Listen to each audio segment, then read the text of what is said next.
Assalamualaikum warahmatullahi wabarakatuh. Jumpa lagi di Jendela Hasanah Dialektika Jurnal PKSPD dengan tajuk mempertanyakan tim percepatan pembangunan Kabupaten Indramayu. Pada perbincangan kali ini kita mengundang Direktur Amik Purnamaniaga Mas Hadi Santosa. Selamat datang Mas Hadi. Ya, ini kemarin baru saja kemudian diterbitkan SK Mas Hadi soal tim percepatan, tapi saya ingin memulai dari awal. Menurut pandangan Mas Hadi, SK ini landasan regulasinya apa? Oke, Ya. sebelum kita bahas landasan regulasi, jelas sebuah regulasi itu lahir karena efektivitas dan efisiensi kerja daripada sebuah institusi atau lembaga yang dikeluarkan oleh SK. Pasti mempertimbangkan itu. Mungkin sebetulnya percepatan itu begini ya, sebetulnya daerah itu sudah punya instrumen yang lengkap Mas ya. Ada selain eksekutif, di jajaran eksekutif itu Ada ada Bapeda, Bapeda. Litbang. Bapeda itu kan bikin instrumen-instrumen, salah satunya RPJMD yang bisa menentukan arah. Dan bupati adalah punya gagasan. Nah, cuman memang ini tidak efektif apabila pada akhirnya akan terjadi benturan antara tim percepatan dengan TAPD yang terkait. Misalkan begini, saya juga dulu pernah Mas Oo ya waktu di era Ibu Nina dulu, Ibu Nina Luki Itu dulu namanya apa? Tim percepatan juga? Percepatan namanya. Cuman sebelum dilantik waktu itu Mas. Beliau sebelum dilantik.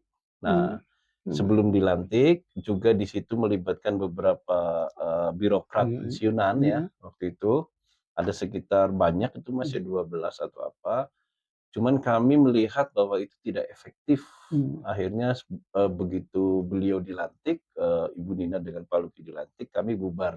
Nah, waktu itu zamannya Ibu Nina, SK. Mas Hadi, maksudnya begini, tim percepatan ini membahas apa atau hanya menggolkan RPJMD atau kemudian bagaimana sebenarnya? Salah satunya yang pertama, kita memapping persoalan-persoalan pada pemerintahan sebelumnya. Persoalannya apa, perbaikannya apa, sehingga ini bisa menjadi masukan bagi RPJMD. Cuman waktu itu saya melihat bahwa adanya tim percepatan ini bisa berbenturan dengan adanya dinas-dinas yang ada. Misal begini Mas, ketika RPJMD itu selesai, itu kan pasti yang namanya eksekutif kan eksekutor pelaksana ya. Itu dilaksanakan oleh TAPD tersebut kan. Nah, apabila ini kemudian ikut campur dalam hal ini kan kisru Mas. Apalagi punten dalam namanya juga manusia, bisa jadi tim percepatan itu mengambil keuntungan dari situ karena dia merasa punya power dan sebagainya kan gitu kan. Nah, itu berbentuknya menurut saya ketika RPJMD itu sudah saja dilaksanakan oleh dinas-dinas terkait itu. Oke, Mas Hadi, ini yang menjadi persoalan publik juga. Luki kan gampang sekali menentukan SK termasuk percepatan, padahal regulasinya tidak ada, nomenklatur yang tidak ada. Ini yang akhirnya kan ke sana. Ya, terbit lagi SK Stafsus, ya. Itu nomenklaturnya sebenarnya tidak ada juga. Nah, kita kembali kepada tim percepatan. Kalau RPJMD sudah jadi, ya kan? Lalu menurut Mas Hadi, ini tugasnya apa? Tim percepatan ini, karena begini, saya berusaha mengundang, PKSPD mengundang ketua tim percepatan. Awalnya dia bersedia, tapi akhirnya tanpa kepastian sudah 2 minggu, alias dia tidak mau. Maksud PKSPD adalah tim percepatan memberi penjelasan kepada publik. Apa sih yang mereka akan kerjakan, publik juga ingin tahu. Iya, betul. Ya, apa mendorong RPJMD ini atau mengawal RPJMD ini atau apa. Nah, itu kemudian karena tidak bisa hadir sampai hari ini, ya anggaplah itu berarti tidak mau. Nah, menurut Mas Hadi, sebenarnya sepenting apa gitu tim percepatan setelah RPJMD itu juga sebenarnya sudah disahkan, gitu loh. Nah, menurut saya begini, kalaupun ada tim percepatan, ini menurut pendapat saya Mas Oya, kalaupun diadakan tim percepatan, itu sifatnya kalau bisa tidak dibiayai oleh APBD. Ya, karena nomenklaturnya juga tidak ada. Tetapi dibiayai secara pribadi oleh gajinya bupati atau wakil bupati atau pendapatan lain yang tidak ada hubungannya dengan APBD. Sehingga itu tidak menjadi semua temuan hukum, Mas ya. Karena APBD kan sudah jelas terploting. Nah, mungkin maksud saya begini, kalaupun ada tim percepatan, karena ini sudah jadi tim percepatan ini memberikan gagasan-gagasan untuk mempercepat akselerasi RPJMD ini. Misal, mungkin di RPJMD itu sifatnya apa ya, strategis global. Nah, hal-hal yang masuk untuk mempercepat, misal di dalam bidang pendidikan, peningkatan kualitas SDM dan sebagainya. Ini bagaimana tim ini punya gagasan yang masuk kepada bupati. Tetapi tim percepatan ini jangan merasa seolah-olah dia menganukan dinas. Karena dinas atasannya bupati atasannya. Jangan kemudian dia turun ke dinas, kemudian dia memberikan perintah, itu juga menyalahi lagi. Jadi dia semacam lembaga yang memberikan inovasi-inovasi ke bupati, dia bupati yang memerintah. Nah, ini juga problemnya, apakah tim percepatan yang banyak orang hebat ini sudah membaca KRPJMD ini dengan cermat, ya? Saya tidak tahu, Mas. Cuman yang terpenting begini, saya tidak tahu kalau persoalan itu harusnya begini ya, tim percepatan itu adalah memang orang-orang yang punya kapabilitas, mengerti masalah, dan dia membuat sebuah permodelan. Tapi tidak lari daripada RPJMD. Permodelan itu pendidikan, permodelannya ke depan. Untuk ekonomi agar tumbuh berapa persen, itu harus punya permodelan. Nah, permodelan ini diberikan ke bupati.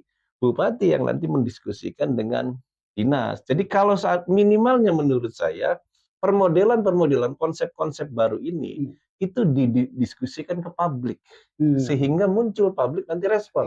Apakah itu negatif, terima saja. Bisa jadi respon yang negatif itu, koreksi itu bisa menjadi bahan pertimbangan. Nah, itu maksud saya. Nah, ini juga menariknya begini, Mas Adi. Tadi bilang bahwa umpamanya kalau dikasih contoh itu pendidikan, ya kan? Lalu rekomendasi kepada bupatinya seperti apa tim percepatan. Tapi problemnya ini kalau ini misalnya harus menjadi skala prioritas. Dalam RPJ MD-nya itu setahu saya ketika mengikuti Musrenbang, semuanya skala prioritas. Tapi tidak ada kemudian kebijakan yang strategisnya. Nah, jadi mau mengambil posisi mana? Kalau kebijakan strategisnya ada, ini prioritas yang didahulukan. Nah, ini juga problem nih, Mas Adi. Kan begini, Mas, dalam ilmu ekonomi dasar di semester 1, yang namanya ilmu ekonomi itu kan bagaimana kebutuhan yang sifatnya tidak terbatas. Ya, kebutuhan yang sifatnya tidak terbatas dengan sumber daya yang terbatas. Ya, bagaimana sumber daya yang terbatas itu dialokasikan untuk memenuhi kebutuhan-kebutuhan tadi, maka muncullah skala prioritas. Sama halnya misalnya saya pendapatan 2.500.000. Skala prioritas makan dulu dong kan gitu. Terus ini dulu kan. Nah, jadi ada skala prioritas di situ. Jadi sama halnya. Nah, dari pendekatan akademik ini semua skala prioritas sudah bagaimana? Ya, nggak ketemu, Mas. Persoalannya kan gini ya. Kita itu mengalami setelah impres presiden ada efisiensi. Efisiensi kalau mau barangkali saya salah datanya, DAU itu sekitar 30% ada, Mas, terpangkasnya. Ya, kurang lebih sekitar segitu. Ini kan lebih ketimbang dulu. Ini kan lebih tidak nyaman lagi anggaran ini kan. Lebih tidak nyaman lagi. Kemudian bagaimana bupati tadi atau eksekutif tadi dia mengkrit tadi. Nah, percepatan ini juga harus berpikir masuk ke sana, Mas. Atau misalkan ada stimulan, misalkan MBG. Belum lagi Koperasi Merah Putih kan. Nah, itu bagaimana MBG Koperasi Merah Putih dengan ada regulasi, ada mekanisme bagaimana memberikan inovasi agar pertumbuhan ekonomi daerah naik dengan adanya stimulan tadi. Nah, itu kan harus bergerak lagi, Mas. Itu artinya. Ya, kalau logika akademiknya tidak ada kebijakan yang strategis, apa kemudian bisa kita mengatakan bahwa ya ada skala prioritasnya. Sedangkan keterbatasan tadi anggaran, sumber daya dan lain-lain. Nah, mestinya kan RPJMD harus itu dulu loh. Iya, betul, skala prioritas. Nah, sekarang skala prioritas itu di atasnya harus kebijakan yang paling strategis. Iya, betul. Betul. Nah, kalau ini kosong, transparansi juga kosong, tiba-tiba muncul akuntabilitas bagaimana? Akuntabilitas lebih transparansi dulu.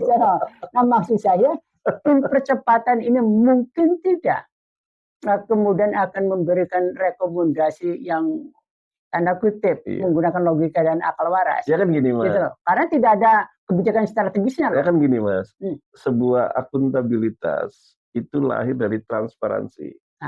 Tim percepatan itu harus memberikan sebuah konsep ke publik, ya, konsep ke publik secara transparan. Nanti ada kritikan, ada sanggahan, barangkali ada second opinion, sehingga ini bisa menjadi nggak bisa tiba-tiba akuntabilitas tanpa transparansi. Makanya menurut saya alangkah baiknya tim percepatan ini dia melakukan sebuah ke publik, diskusi dalam bentuk podcast atau apapun lah, nggak usah formal, tidak apa-apa. Berharap ada partisipasi publik. Nggak usah formal, nggak apa-apa. Yang penting dia punya konsep-konsep sehingga terbaca. Contoh lah, misalkan begini Mas Oya, ketika misalkan seorang Menko Purbaya, apakah teorinya benar atau tidak, tapi setidaknya dia memberikan gambaran.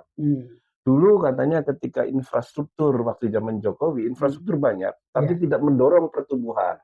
Nah, kemudian di zaman SBY justru pertumbuhan infrastruktur kurang, tapi pertumbuhan lebih tinggi. Nah, Purbaya melihat itu, kemudian dia memberikan konsep, $200 triliun gitu kan, kita ke sistem bank, gitu kan. Nah, kemudian dia punya argumen ini akan meningkatkan pertumbuhan ekonomi dalam 3 bulan ke depan. Meskipun dia lupa bahwa sektor realnya jalan atau tidak. Akhirnya kan kita sebagai orang kritis mengkomentari. Memang 2 triliun itu uangnya untuk apa? Nah, sehingga terjadi dialektika di situ. Mungkin bisa jadi Pak Purbaya melihat, oh ini benar ada yang salah nih. Nah, sehingga terjadi dialog dengan masyarakat, sehingga itu ada perbaikan-perbaikan. Itu maksud saya tim transisi. Tim transisi. Oh, dulu bukan percepatan Mas, namanya tim transisi. Kalau dulu lupa. Saya baru lupa. Sekarang jadi walaupun akhirnya bubar, tidak ada SK dan bubar sebelum beliau dilantik. Nah, jadi kalau sekarang menurut pandangan Mas Adi ini, tim percepatannya apa yang mau dipercepatnya pembangunan? Ya, ada bahasa yang dipercepat. Oke, saya nggak ngerti dipercepat apa. Yang jelas begini Mas, di dalam Bapeda itu ada beberapa isu daerah. Yang pertama itu adalah SDM. Nah, SDM itu berarti kan tim percepat pembangunan, bagaimana pembangunan SDM dalam jangka pendek. SDM masyarakat Indramayu. Oh, bukan birokrasinya. Ya, itu kita bicara isu daerah. Nanti ada juga birokrasi efektif itu ada. Yang pertama SDM. Kalau nggak salah saya lihat dari Bapeda itu ada beberapa isu strategis ya.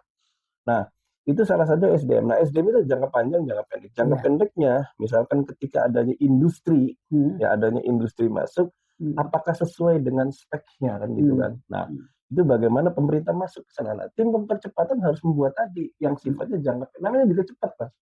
Nah, terus kedua adalah infrastruktur. Ya, infrastruktur juga memang harus lihat multiplier efeknya. Kita harus belajar pengalaman Pak Jokowi dulu, bahwa dengan banyaknya infrastruktur ternyata pertumbuhan tidak naik. Apa persoalannya? Karena infrastrukturnya tidak terarah pada potensi-potensi yang ada.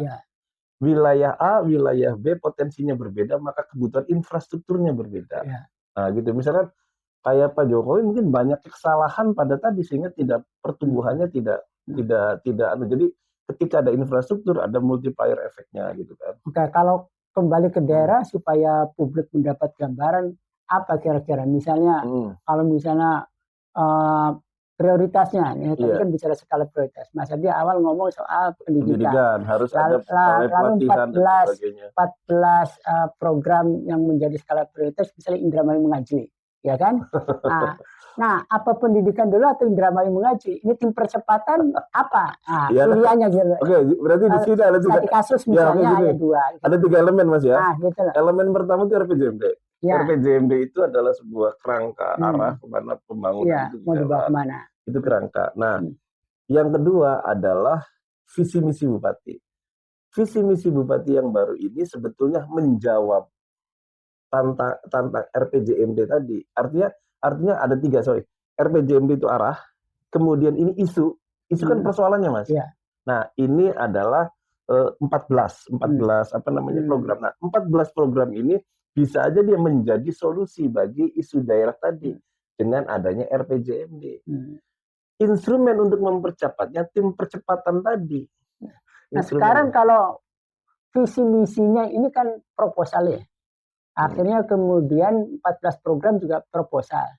Lalu kalau saya secara ekstrim mengatakan bahwa Bapeda gagal menerjemahkan visi misi di RPJMD karena memang sulit. Ya kan? Karena visi misinya proposal, seolah-olah itu semua kepentingan rakyat, APBD-nya tidak bisa meng-cover, lalu kemudian yang menjadi kita tidak habis pikir itu. Semuanya itu prioritas loh Mas Adi. Ya, jadi yang mana yang mau didahulukan? Oke, coba kita bedah satu-satu dari Gitu loh. dari 14 Ya, gitu loh. 14 ini Prinsip kan dasarnya itu. ya, 14 ini seharusnya menjawab persoalan-persoalan daerah tadi Mas ya, yang termaktub dalam isu-isu tadi. Nah, kita coba bedah, harusnya tim percepatan tadi dia bicara tadi 14 tadi. aja dulu, Bisa ya. enggak menyelesaikan persoalan-persoalan tadi? Ya. Oke, kita bahas satu-satu. Ya. Misalkan faktor apa tadi? Saya lupa. Ya, Indra mau mengaji, lalu kemudian soal pendidikan, ya kan? Mau pilih yang mana? Indra mau ngaji seperti apa? Ya, pendidikan seperti konsep dari tim percepatan ini. Saya lupa 14 ya, gitu loh. Nah, itu yang harus kan, gitu loh. Apa dulu kalau semuanya prioritas menurut pandangan Indramayu mengaji, Indramayu beribadah, dan Indramayu berzakat ya. Berzakat. Okay. Sebetulnya kan faktor religiusitas itu perlu sebetulnya untuk fondasi etika. Ya, kalau persoalan dosa, persoalan pahala kan vertikal ya. Tapi harus ada persoalan horizontal. Persoalan horizontalnya itu adalah pembentukan etika, pembentukan integritas, kejujuran dan sebagainya. Nah, memang saya lihat divisi tadi sebetulnya masih bisa dirangkum, apalagi ada yang lebih luas. Saya lihat beribadah itu sangat luas sekali, beribadah itu sangat luas sekali. Jadi kalau kita pun, saya bicara konsep dengan Mas Oo, kritik pemerintah, kemudian memberikan itu sama bagi beribadah sebetulnya. Cuman kan ketika dijelaskan dalam bentuk parameter yang terukur itu kan susah Mas. Itu tuh. Apakah misalkan mengaji jumlah banyak yang bisa ngaji secara kuantitas bisa, tapi ketika lari ke etika belum tentu bisa. Misalnya setahun bisa 27 kali khatam gitu. Artinya bukannya saya menafikan agama Mas ya. Ketika kita bicara masalah hasil daripada pembangunan itu harus ada ukuran-ukuran kuantitatifnya. Oke, kalau itu agak samar karena itu misalnya absurd juga. Oke, kita ambil tarik misalnya pendidikan. Dulu ada kontrol dari Dinas Pendidikan itu ada Dewan Pendidikan. Sekarang itu dibuang, undang-undangnya masih ada. Nah, sekarang tim percepatan kalau kita misalnya anggap skala prioritasnya pendidikan. Lalu ada misalnya infrastruktur. Lalu misalnya ada ekonomi kerakyatan. Ya, menurut Mas Adi semua prioritas nih, tapi tadi sumber dayanya terbatas. Anggarannya terbatas APBD-nya. Jadi kira-kira tim percepatan ini punya kemampuan tidak memilih yang mana dulu? Iya, berarti kan tim percepatan kan harus mengejar 1 tahun atau 2 tahun yang akan datang. Sekarang misalkan infrastruktur, prioritas daerah yang memiliki potensi pertumbuhan ekonomi, itu prioritas dalam jangka pendek. Prioritas pertumbuhan ekonomi. Yang kedua adalah misalkan tadi pendidikan. Pendidikan yang terdekat adalah misalkan Indramayu ada industri, maka balai latihan atau pendidikan vokasi yang secepatnya disesuaikan dengan untuk kebutuhan industri. Kerja. Makanya tidak hanya saya lihat kemarin di medsos ada demonstrasi kalau nggak salah, suatu penduduk dia minta adanya balai pelatihan. Itu kan sebuah kebutuhan. Nah, kebutuhan. Tapi kemudian kayak tadi misalkan bupati mengesahkan, oh lebih bagus itu di Jepang dan sebagainya. Itu mah nggak ada bupati juga jalan sendiri Mas. Artinya gini, ketika ekonomi itu ditopang oleh tenaga kerja yang keluar negeri, itu autopilot ekonomi jalan sendiri. Nah itu kan berarti sektor pendidikan untuk lapangan kerja. Pendidikan kan tidak. Betul, itu dalam jangka pendek. Lalu ada problemnya. SMP, SMA ada yang tidak bisa kemudian berhitung ya, calistung. Juga itu dikeluhkan oleh bupati setelah dicek, ya kan? Nah, tim percepatan mau apa gitu loh dengan melihat realitas, ya kan gitu. Sebelum kita memecahkan sebuah solusi, Mas, kita harus tahu permasalahannya. Misalkan begini, kalau saya masih hipotesa, Mas ya, hipotesa saya begini. Banyak ada ketahuan anak-anak yang SMP kalau nggak salah ya, tidak bisa berhitung, tidak bisa membaca, itu persoalannya begini. Biasanya beberapa SMP yang tidak favorit, yang pinggiran itu, dia kekurangan murid, membutuhkan murid. Yang penting dana BOS masuk. Pada akhirnya, mungkin yang penting murid masuk, karena si sekolah itu tergantung pada murid, kalau dia keluar BOS-nya tidak, maka si muridnya asal-asalan. Yang penting datanya masuk. terjadilah tadi dia tidak mengikuti proses belajar. Kira-kira tim percepatan. Nah, tim percepatan melakukan evaluasi tadi. Apa yang salah? Mungkin kalau SMP yang standar, mungkin dia masih terkontrol, tapi ada beberapa sekolah-sekolah yang tidak terkontrol. Dia hanya nerima bos saja, misalkan dia nerima bos 100 siswa, yang sekolah cuma 30. Berarti kan dia tidak mengikuti proses belajar. Nah, itu dia harus masuk ke sana. Nah, dengan kerjasama sama dinas pendidikan. Jika tim percepatan tidak tahu akar masalahnya, kira-kira akan bisa menyelesaikan solusi tidak? Ya nggak bisa. Solusi itu kan bisa akar masalahnya. Saya juga nggak bisa menyelesaikan. Misalkan saya oleh Pak Bupati, Pak Adi selesaikan ini. Wah, kalau saya nggak tahu masalahnya nggak bisa menyelesaikan masalah. Tapi tahu akar masalahnya dulu. Barangkali dapat bocoran, Mas Adi, dari tim percepatan pembangunan. Saya tidak dekat. Makanya kan saya menghimbau tim percepatan untuk membuat sebuah diskusi publik, gitu kan, diskusi publik supaya bisa menampung pendapat-pendapat kritik. Nanti masyarakat juga mengerti mana yang menyerang secara politik, mana yang menyerang secara membangun. Masyarakat juga nanti paham. Oke, terus kemudian ada kegotong royongan UMKM. Ceritanya tadi sebenarnya terbatas. Saya juga tidak tahu nih karena ketua tim percepatan tidak mau hadir ya. Maksud saya begini, tadi pendidikan problemnya itu, lalu UMKM itu pertumbuhan ekonomi, APBD terbatas, infrastruktur jalan katanya kata Bupati jalan mulus 2 tahun, padahal kualitas pembangunannya buruk gitu ya. Ya 3 bulan harus ada biaya lagi kan. Nah, prioritas kalau menurut tinjauan akademik, ya mungkin bisa saja berbeda dengan tim percepatan. Untuk 3 sampel, pendidikan, kemudian pertumbuhan ekonomi dari sektor UMKM, kemudian infrastruktur jalan, di mana keterbatasan anggarannya. Kalau pandangan akademisi, tim percepatan harus apa dulu? Tidak mungkin ke semua prioritas. Yeah. Oke, gini Mas. Dalam penanganan ekonomi jangka pendek itu sifatnya kontingensi. Apa yang terjadi besok itu kita harus skala prioritaskan. Saya misalkan begini, kalau terjadi pabrik-pabrik misalkan di Selo Sarang itu muncul misalkan, kemudian dibutuh spek, maka pendidikan itu perlu. Di pendidikan ini yang sifatnya vokasi, pendidikan jangka pendek yang sifatnya terampil. Terus kemudian itu perlu. Tetapi juga kalau memang dana itu kurang, prioritaskan daerah-daerah yang sentra-sentra ekonomi di infrastruktur tadi. Nah, sentra ekonomi. Problemnya ini semua pakai kata skala prioritas semua. Nggak bisa.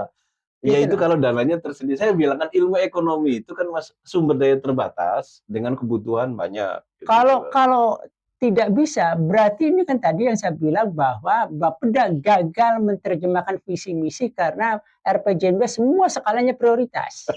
Padahal keterbatasan anggarannya cukup besar. Artinya kalau mengejar infrastruktur yang mulus, tidak akan tertangani semua. Juga belum tentu tercover. Kan, negara yang kaya pun masih ada skala prioritas. Tidak ada kemudian menjadi skala prioritas. Nah, jadi kalau Bapedanya salah menerjemahkan visi misi atau tidak tepat, tim percepatannya kemudian tidak tahu akar masalahnya, kira-kira Indramayu mau dibawa kemana? Ya hanya dongeng. Sulit. Minggu depan kan mulai mendongeng tuh. Ya, mendongeng. Ya nanti selama Indonesia masih ada, Indramayu ada insya Allah. Cuma dari APBN aja. Iya, kalau kemudian makin terpuruk, makin tertinggal. Nah ini kan kacau. Ya susah, kita competitiveness-nya akan jatuh nantinya. Bagi dari segi pendidikan. Di samping semuanya ditabraki. Misalnya soal pilih serentak. Bagaimana perburuan perdanya ini menjadi skala prioritas. Iya, betul. Tapi cantolannya tidak ada, PP-nya belum ada. Kan ini kan masalah. Iya, masalah. Ya kan? Betul. Masalah legalitas dari sisi hukum kan. Nah, ini prioritas semua kan gitu loh.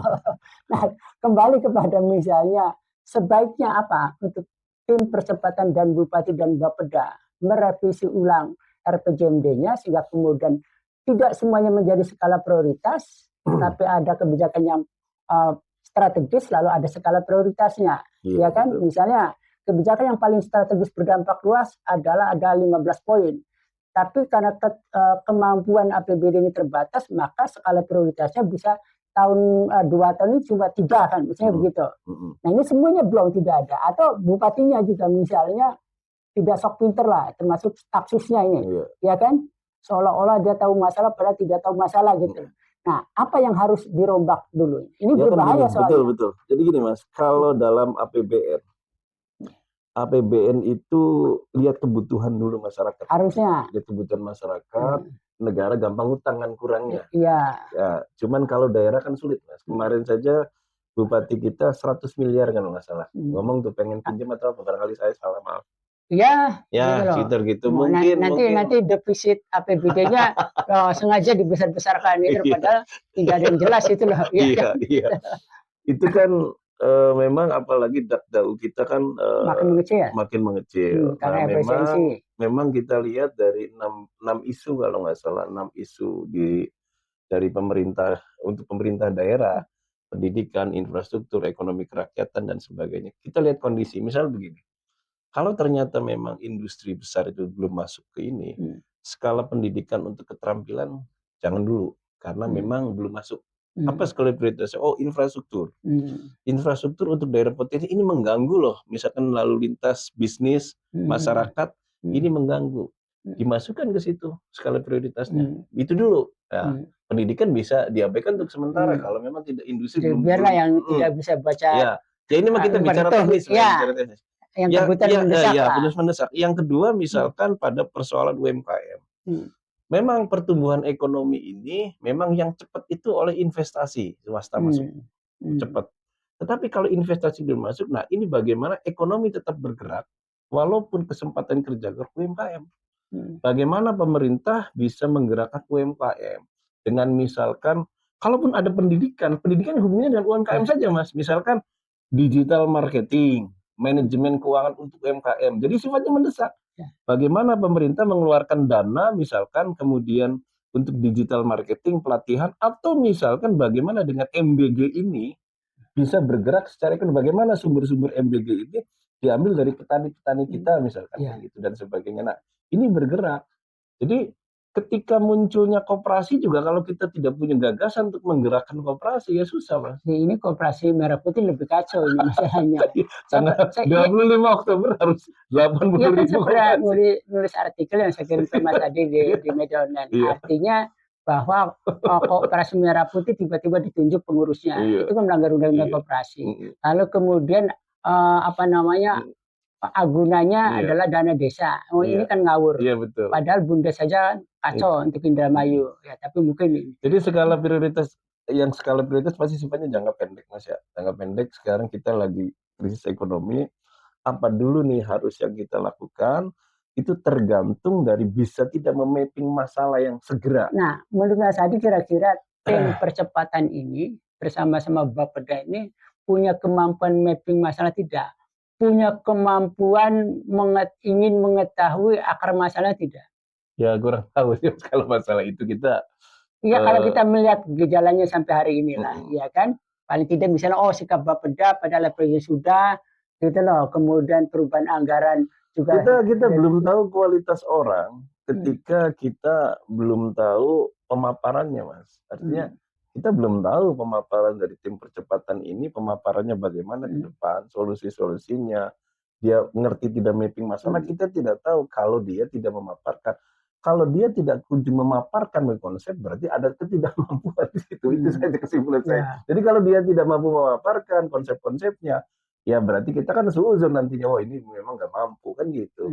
Tapi menurut saya, pasti konsep itu pasti ada kelebihan dan kelemahan. Tapi kalau membaca tanda-tanda kesemiotika kan kalau sampai ini kemudian mereka tidak memberikan konsep pemaparan ke publik ya tandanya nggak ngerti juga kan gitu. Sama halnya saya pengen diwawancara Mas kalau misalkan sayanya nggak ngerti permasalahannya misalnya Mas jangan dulu kan gitu. Berarti kan nggak ngerti. Kan begitu. Logika sederhananya kan begitu. Ini agak-agak menyimpang Mas Adi. Sebenarnya kalau UMKM kan saya sederhana saja dulu waktu ada bagian di dalam naskah drama saya. Sebenarnya UMKM itu tidak butuh bupati, tidak butuh gubernur. Ya, ekonomi berjalan dengan sendirinya. Iya kan? Gitu loh. Dengan sendirinya daripada kemudian banyak asosiasi UMKM, banyak yang mengatakan UMKM padahal ini tidak disentuh. Akhirnya tadi uang yang 200 triliun kembali kepada sistem digelar, yang menikmati korporasi besar. Iya kan? Nah, karena mereka kebutuhan misalnya jualan rumah, tetangga saya cuma butuh 100.000. Lalu diiming-imingi oleh UMKM, ini pinjam saja lah 2 juta dapat ini. Nah, akhirnya kan pertumbuhan ekonomi tidak jalan. Ya, kemudian sikap mental. Sikap mental, dan ini juga tidak bisa mengembalikan kebutuhannya itu, lalu dipakailah untuk konsumtif. Nah, jika ini terjadi juga di dalam tim percepatan termasuk RPG Bapeda, itu solusinya apa gitu loh? Oke, gini menurut saya bicara teknis saja. Di dalam REANG itu kan singkatannya kalau nggak salah ada ekonomi kerakyatan dan gotong royong. Kita bahas ekonomi dengan kerakyatan. Nah, definisinya apa dulu loh? Gitu loh. Karena tidak ada nih definisi ekonomi kerakyatan itu definisinya apa? Itu kan latah gitu loh Mas Adi. Itu juga harus menjadi persoalan. Jangan aja memaksakan sebuah REANG gitu loh. Oke, ya seharusnya kan bertanggung jawab terhadap akronim tersebut. Cuman kalau saya bisa memberi masukan begini, ekonomi kerakyatan ini adalah bagaimana tumbuh dari rakyat, kemudian pada akhirnya untuk rakyat banyak. Walaupun ini sebetulnya agak berbau sosialisme sebetulnya dalam paham ekonomi. Memang di dalam sosialisme itu pertumbuhan memang lambat, tapi merata. Ya. Nah, kalau kita lihat ekonomi kerakyatan itu adalah, kalau menurut saya solusi praksisnya begini, kita tidak bisa memberikan kredit kepada orang-orang ujuk-ujuk minta. Jadi harus ada pembinaan dari awal. Oke. Saya selama 2 tahun sejak tahun 2022, 23, 24 itu saya dipercaya sama Dispara.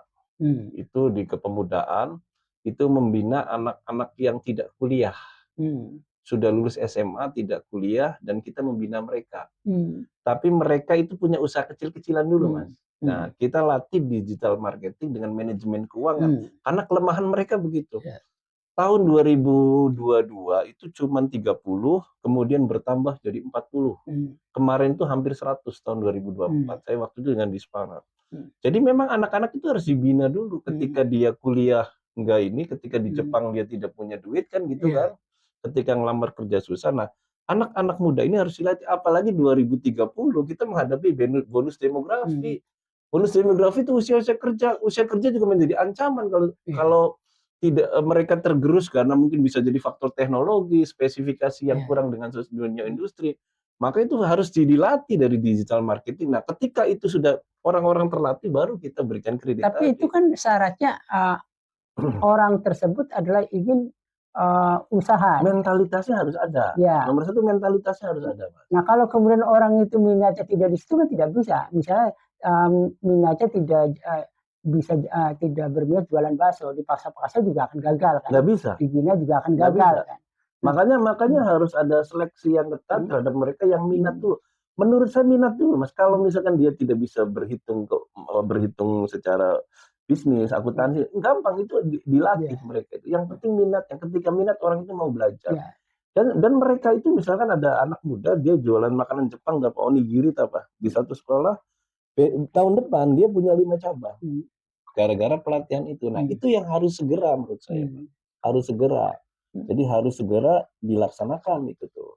Jadi kalau misalkan kita hidup dari mereka yang di luar negeri kirim duit, itu pemerintah nggak usah, itu jalan sendiri. Nah, memang betul ekonomi kerakyatan ini tangguh, Mas, tanpa pemerintah. Tapi pemerintah harus hadir memberikan solusi pendidikan, pelatihan, dan permodalan, akses permodalan. Itu maksud saya.